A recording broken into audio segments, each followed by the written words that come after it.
यथार्थ क्लासेस के YouTube channel में आपका फिर से एक बार स्वागत है ना।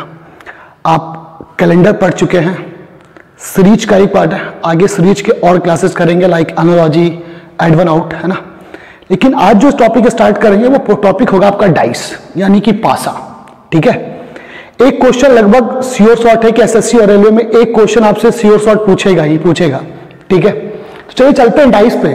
तो देखिए, सबसे पहले अगर डाइस की बात करते हैं तो डाइस होता क्या है। तो डाइस का मतलब होता है पासा। डाइस का मतलब क्या होता है? पासा। ठीक है, डाइस जो होता है वो हमारा दो टाइप का होता है, एक होता है स्टैंडर्ड डाइस और दूसरा क्या होता है? Non standard dice. ठीक है, स्टैंडर्ड का मतलब हुआ मानक पासा और दूसरा होता है नॉन स्टैंडर्ड का मतलब क्या होता है? साधारण पासा। ठीक है, ऑब्वियसली सी बात है कि मानक पासा के बारे में आप लोग जो लूडो में प्रयोग करते हैं वही स्टैंडर्डाइज होता है, और जो लगभग उसे छोड़ करके जितने भी पासे होते हैं वो सारे के सारे क्या होते हैं? Non standard. समझ में आ गई बात? दो बातें कही। पहला बात कि आप जो बचपन से यूज करते आए वो स्टैंडर्ड, यानी कि लूडो के पासे को जब भी कहेंगे तो क्या कहेंगे? स्टैंडर्डाइज। और इस पासे को छोड़ करके जो भी बचेगा वो मेरा क्या होगा? नॉन स्टैंडर्डाइज होगा। ठीक है, तो सबसे बड़ी बात आती है कि भाई मानक पासा कहते किसको है? ठीक है, मानक पासा कहते किसको है? अब समझिएगा इसे। अगर मानक पासा की बात करें तो आप लोग सबको ही जानते होंगे कि मानक पासा के अपोजिट पेयर का जो सम होता है वो सम कितना होता है? 7 होता है, ये नोन है। लेकिन अपोजिट पेयर चलिए ठीक है, लेकिन अगर ये पूछा जाए आपसे कि क्या ये जो डाइस है ये डाइस स्टैंडर्ड है या नहीं है, तो जब भी खास करके ऐसे क्वेश्चन अगर आपसे पूछ दिए जाएं कि भाई कोई भी डाइस स्टैंडर्ड डाइस है या नहीं है, तो हम क्या करते हैं कि इसके एडजेसेंट फेसेज यानी कि आसन्न भुजा का एडिशन चेक करते हैं। कोई भी दो, यानी तीनों को ऐड नहीं करना, कोई भी दो, तो कोई भी दो आसन्न भुजा का योग जो है वो 7 नहीं होना चाहिए। यानी कि मानक पासा वैसे पासे होंगे जिसके आसन्न भुजा का योग 7 नहीं होगा, कुछ भी हो जाए बट 7 नहीं होना चाहिए। यही चीज साधारण पासा की बात करें तो साधारण पासा कहता है इसके किसी भी एक आसन्न भुजाओं का योग जो होगा वो 7 होना चाहिए। जैसे 2 + 5, 2 + 5 कितना हो गया? 7 हो गया। ठीक है, तो वही चीज अगर किसी भी एक आसन्न भुजा का अगर आपका 7 हो गया तो वो क्या हो जाएगा? साधारण। और 7 नहीं हुआ तो क्या हो गया? मानक पासा। ठीक है, अब चलिए देखिए, बचपन में लूडो खेलते थे और 6 लाना होता था तो ऊपर में क्या लाते थे? 1, फिर ऐसे रख देते थे, है ना। यानी कि बचपन से ही आप लोग टोटली करप्ट थे। तो यहां पर भी वही चीज है कि अगर आपसे कहा जाए कि इसमें 1 का अपोजिट क्या होगा, तो 1 का अपोजिट क्या हो जाएगा? 6, 2 का अपोजिट क्या होगा? 5, और 3 का अपोजिट क्या होगा? 4, है ना। इसका मतलब यह हो गया कि मानक पासा के विपरीत युग्मों का योग जो होगा वो कितना होगा? 7 होगा। तो 1 का अपोजिट कितना हो गया? 6, 2 का अपोजिट क्या हो गया? 5, 3 का अपोजिट क्या हो गया? 4। ठीक है, तो यहां पर दो बातें कही गई, ध्यान से समझिएगा। पहला कहा गया कि मानक पासा के आसन्न भुजा का योग 7 नहीं होता है, लेकिन किंतु इसके विपरीत युग्म यानी कि अपोजिट पेयर का जो सम होता है वो कितना होता है? 7 होता है। अपोजिट पेयर का सम कितना होता है? 7 होता है। ठीक है, तो समझ लीजिए इसे ध्यान से। दो बातें कही गई। पहले कहा गया कि आपके इसके आसन्न भुजा का योग 7 नहीं होता, लेकिन अपोजिट पेयर का सम 7 होता है। अगर दोनों को साथ में कंक्लूड करें तो क्या लिख सकते हैं कि इसके आसन्न भुजा पे, चाहे किसी भी डाइस के आसन्न भुजा पे अपोजिट पेयर मौजूद नहीं हो सकता है। यानी कि अपोजिट पेयर विपरीत युग्म कभी भी आसन्न भुजा पर मौजूद नहीं होंगे। Opposite pair do not present in adjacent faces. Adjacent faces. ठीक है, क्यों नहीं होते? फिर से समझ लीजिए इस बात को। क्या कहा गया कि इसका जो भी एडजेसेंट साइड्स होगा उसका सम 7 नहीं होना चाहिए, लेकिन इसके अपोजिट पेयर का सम कितना होता है? 7। तो ये 7 नहीं होना चाहिए और ये 7 है। तो जब ये 7 नहीं होना चाहिए तो अपोजिट पेयर ऑब्वियसली किसके एडजेसेंट फेसेज पे कभी भी नहीं आएगा। इसलिए लिख दिया गया कि विपरीत युग्म कभी भी आसन्न भुजा पर मौजूद नहीं हो सकते हैं।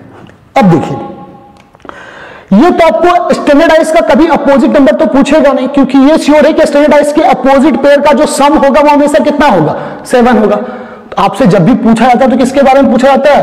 नॉन स्टैंडर्डाइज के बारे में, है ना। चलिए देखते हैं फिर नॉन स्टैंडर्डाइज क्या होता है। ठीक है, अब अगर बात करते हैं तो मैंने अभी आपको बोला कि आपसे जब भी पूछेगा तो किसके बारे में पूछेगा, नॉन स्टैंडर्डाइज के बारे में। तो उसमें सबसे पहले चलते हैं टाइप 1 के बारे में। टाइप 1 कहता है जिसका एक भाग यानी कि वन पार्ट इज सेम, जिसका एक भाग क्या होना चाहिए, सेम होना चाहिए, यानी कि एक भाग समान होना चाहिए। ठीक है, अब सपोज कीजिए कि आपको डाइस दिया गया 2 5 3 और यहां दिया गया 4 6 3। ठीक है, अब देखिए आपको ये डाइस तो दे दिया गया। अब देखते हैं सबसे पहले ये डाइस है कौन सा। ठीक है, तो 2 + 5 7 और 4 + 3 कितना हो गया 7। इसका मतलब ये दोनों के दोनों नॉन स्टैंडर्ड डाइस है, यानी कि साधारण पासा है। अगर किसी भी दो नॉन स्टैंडर्ड डाइस के बीच जिसका अगर एक पार्ट सेम हो और उसका अपोजिट पेयर आपसे पूछ दिया जाए, तो सबसे पहले देखिए जो भी इसके कॉमन पॉइंट में होगा, जो भी समान बिंदु होगा, उसके सापेक्ष में या तो दक्षिणावर्त दिशा और या तो बामावर्त दिशा घूमना है। कहने का मतलब है या तो क्लॉकवाइज घूमेंगे और या तो एंटी क्लॉकवाइज घूमेंगे। बस इतना याद रखिएगा कि दोनों में मूवमेंट ऑफ रोटेशन सेम होनी चाहिए। ऐसा नहीं कि एक में क्लॉकवाइज और एक में एंटी क्लॉकवाइज हो गया। तो दोनों के बीच का कॉमन पॉइंट कौन सा हो गया 3, तो घूम जाते, पहले इसी में घूमते, तो कितना हो गया 3 4 6। इसमें क्या हो गया 3 5 2, तो 6 का अपोजिट क्या हो गया 2, 4 का अपोजिट क्या हो गया 5 और 3 का अपोजिट क्या हो जाएगा 1। समझ में आ गई बात। 6 का अपोजिट क्या हो गया 2, 4 का अपोजिट 5, 3 का अपोजिट 3 नहीं होगा 1 होगा। तो सर ये 1 कैसे आया, हमने मान लिया कि हमारे पास टोटल 6 कंटिन्यू फेसेज हैं, दैट इज 1 से लेकर के 6 तक। ठीक है, तो याद रखना कि जब भी अगर दोनों के बीच में कोई भी समान बिंदु होगा तो उस समान बिंदु के सापेक्ष हमें दक्षिणावर्त दिशा में घूमना है या बामावर्त, ये आप डिसाइड कर लीजिए कि दोनों में से किस डायरेक्शन में घूमना है।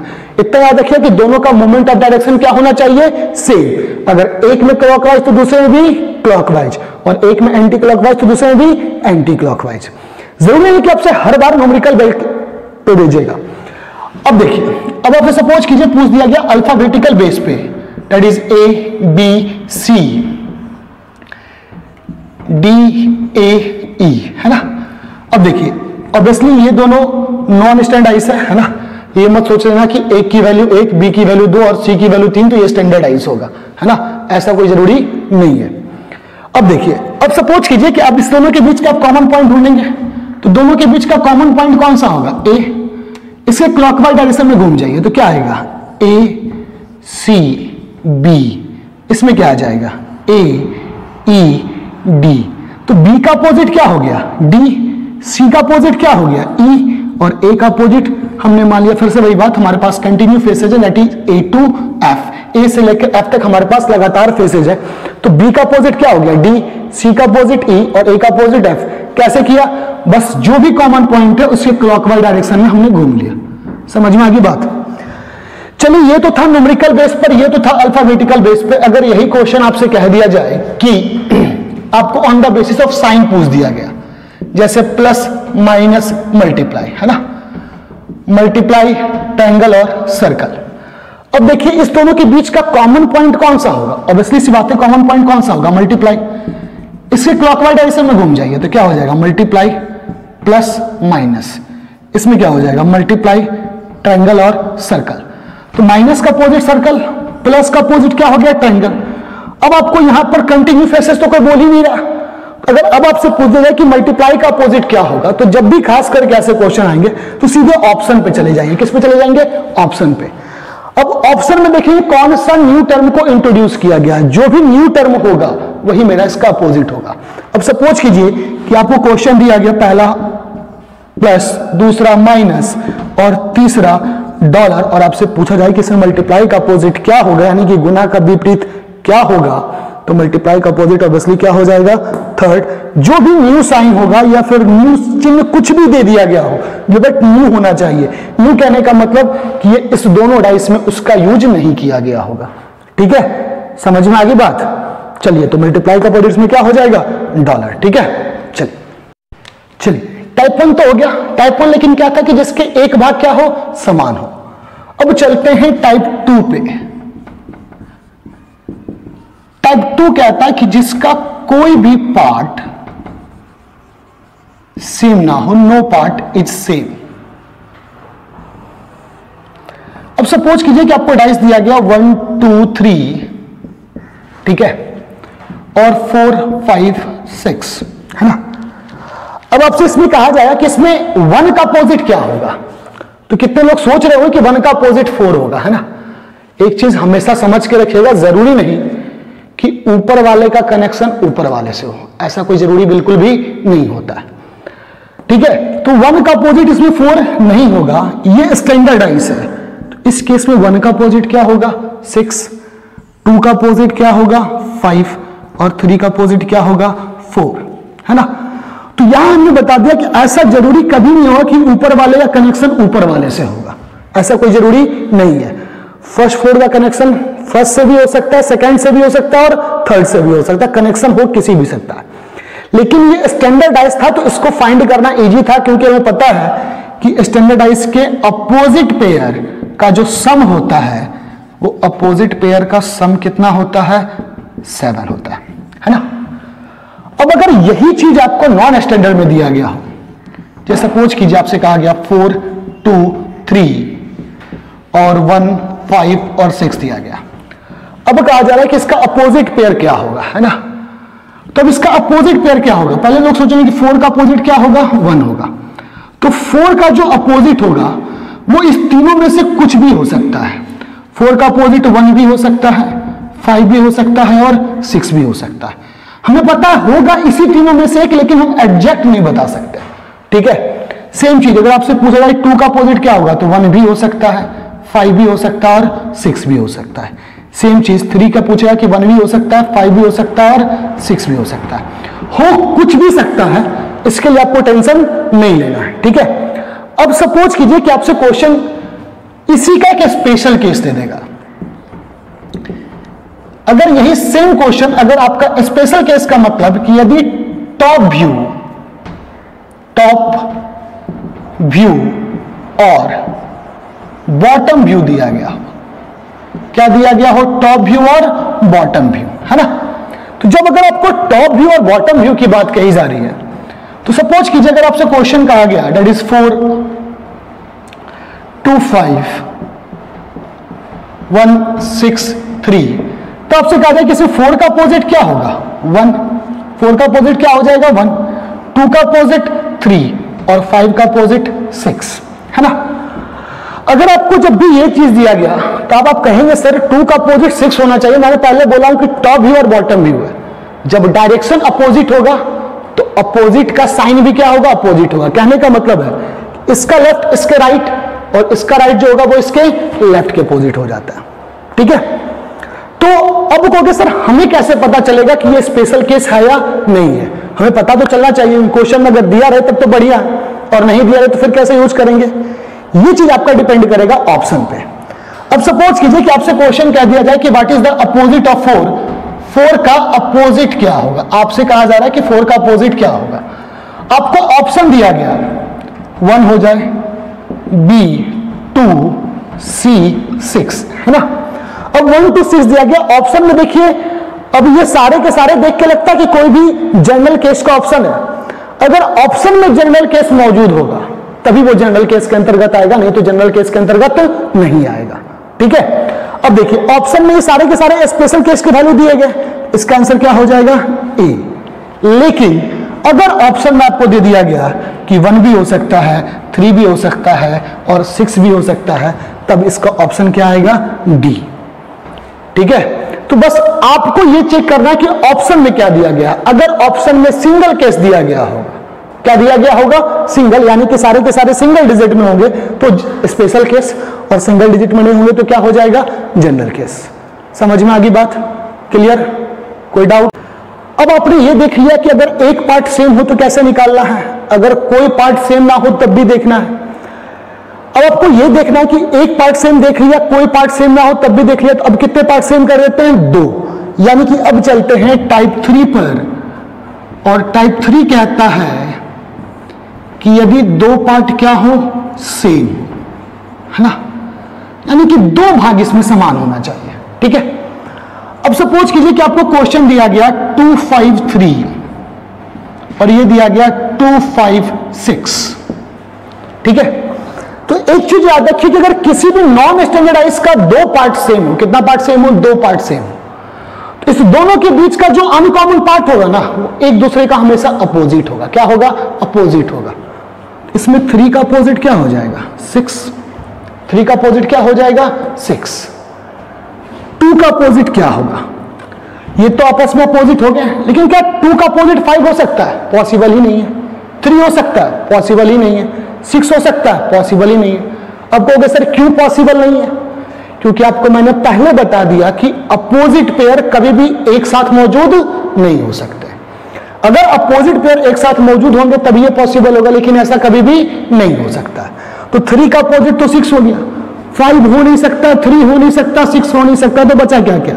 या तो 1 या 4। यही सेम चीज पूछा जाएगा कि 5 का अपोजिट क्या होगा? या तो 1 और या तो 4। समझ में आ गई बात?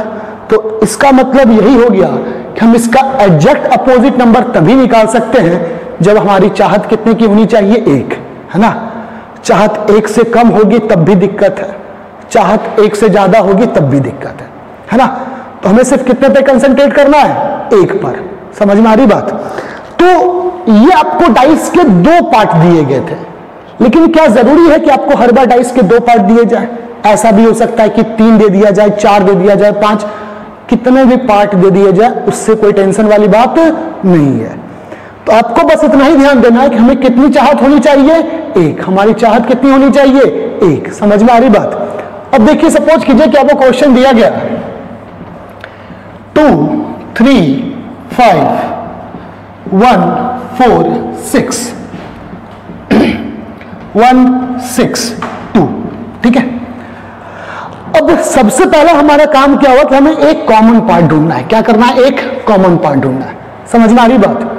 अब एक कॉमन पार्ट चलिए देखते हैं। ये डाइस नंबर मेरा फर्स्ट हो गया, ये डाइस नंबर सेकंड भाग, ये डाइस नंबर का थर्ड भाग। देखते हैं क्या फर्स्ट और सेकंड में कोई कॉमन पार्ट है क्या? मुझे नहीं दिख रहा। सेकंड और थर्ड में कॉमन पार्ट है 6 भी है और 1 भी है। यहां दो कॉमन पार्ट आ गए, लेकिन हमारी चाहत कितनी थी? 1। चाहत पूरी हुई अभी तक? नहीं। तो चलते हैं फर्स्ट और थर्ड से। तो फर्स्ट और थर्ड में देखिए कॉमन पॉइंट दिख रहा है 2। इसके क्लॉकवाइज डायरेक्शन में घूम जाइए। 2 5 3 2 6 1। तो 3 का अपोजिट क्या हो गया? 1। 5 का अपोजिट 6 और 2 का अपोजिट 4। तो समझ में आ गई बात? मैंने क्या बोला? कितने भी डाइस दिए गए, 3 दिए गए, अगर आपको 4 दिए जाए तब भी कोई टेंशन नहीं लेना है। ठीक है, चलिए देखिए, सपोज कीजिए कि आपको क्वेश्चन दिया गया A B C D E F E A C C A B, है ना। ये डाइस के आपको एक कॉमन पार्ट दे दिए गए। आपसे कहा जा रहा है कि आपको इसका अपोजिट पेयर निकालना है। ठीक है, तो अब देख लीजिए कि आप अपोजिट पेयर किससे किससे निकाल सकते हैं। ठीक है, तो फर्स्ट, ये डाइस का फर्स्ट भाग है, ये सेकंड है, ये थर्ड है, ये फोर्थ है। ठीक है, अब देखिए फर्स्ट सेकंड थर्ड फोर्थ है। आपको देखना है कि एक कॉमन किसमें है? फर्स्ट और सेकंड में कोई कॉमन पॉइंट है? नहीं। सेकंड और थर्ड में बिल्कुल है, एक कॉमन पॉइंट है ई। आपको एक कॉमन पॉइंट मिल गया, बस उसी से क्लॉकवाइज डायरेक्शन में घूम जाइए। ठीक है, तो घूम जाएगा तो क्या आ जाएगा? ई डी एफ ई सी ए। ए का अपोजिट एफ, डी का अपोजिट सी और ई का अपोजिट क्या हो जाएगा? बी। समझ में आ गई बात? क्लियर? कोई डाउट इसमें? तो हमेशा याद रखना कि अगर किसी भी डाइस का अपोजिट पेयर निकालना है तो आपको सिर्फ और सिर्फ एक कॉमन पॉइंट निकालना है। समझ में आ गई बात? ठीक है, इसमें कल कोई भी डाउट हो तो नीचे कमेंट सेक्शन है, आप बेझिझक डाइट कर सकते हैं। बेझिझक इमेजिनरी डाउट, फिर से कह रहा हूं, imaginary doubt are also applicable. आप जो सोचते हैं बिल्कुल उसे लिखिए। ठीक है, तभी आपका जो है वो दिमाग से शक दूर होगा, क्योंकि उसका कोई इलाज नहीं है, उसे दूर थोड़ा बहुत किया जा सकता है। ठीक है, तो इस तरह से क्वेश्चन पूछते रहिए, पढ़ते रहिए, लगातार पढ़ते रहिए, क्योंकि थोड़ा थोड़ा पढ़ाई मजा देते रहता है। समझ में आ रही बात? ठीक है, लाइक, सब्सक्राइब, कमेंट, शेयर ये आप करते रहिए। हम अपनी तरफ से फुल मेहनत कर रहे हैं। मिलते फिर अगले वीडियो में, तब तक के लिए धन्यवाद। खुदा हाफिज।